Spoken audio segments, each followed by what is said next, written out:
Hi everybody, అస్సలం వాలేకుమ్. Welcome back to my channel. ఈరోజు వేడిగా చికెన్ కర్రీ అండి.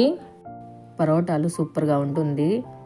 మీరు ట్రై చేయండి. కావాల్సిన పదార్థాలు: ఎర్రగడ్డలు 2, టమోటాలు 2, చికెన్ ఒక బౌల్లో, తగినంత ఉప్పు, కొత్తిమీర, మిరప్పొడి 1 టీ స్పూన్, ధనియాల పొడి 1 టీ స్పూను, పసుపు పొడి 1/2 టీ స్పూను, తగినంత నూనె, అల్లం వెల్లుల్లి paste 1 tea spoon,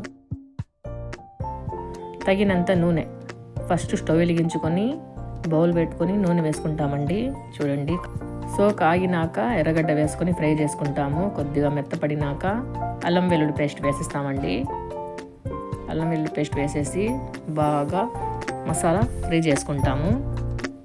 masala fry చేసుకున్నాక టమోటా వేసుకొని ఫ్రై చేసుకుంటామండి. కొద్దిగా బాగా మెత్తపడినాక మిరప్పొడి, ధనియాల పొడి, పసుపు పొడి వేసేస్తాము. తగినంత ఉప్పు వేసుకొని ఫ్రై చేసుకుంటామండి. బాగా ఫ్రై చేసుకుంటాము. ఇప్పుడు ఫ్రై చేసుకున్నాక మసాలా చికెన్ వేసేద్దామండి. చికెన్ బాగా ఫ్రై చేసుకుంటాము. మసాలాలో రెడీ చేసుకుంటాము. చూడండి, బాగా మసాలా రెడీ అయిపోయింది చికెన్కి. ఇప్పుడు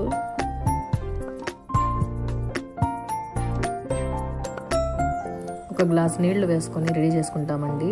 పరోటాలోకి షేర్వా కావాలి కదా. చూడండి, ఒక 10 నిమిషాలు బాగా మరగనిద్దాము. చికెన్ కర్రీ మరిగినాక రెడీ అయిపోయిందండి షేర్వా. చూడండి, రెడీ. మీకు నచ్చితే లైక్ చేయండి, షేర్ చేయండి, సబ్స్క్రైబ్ చేయండి.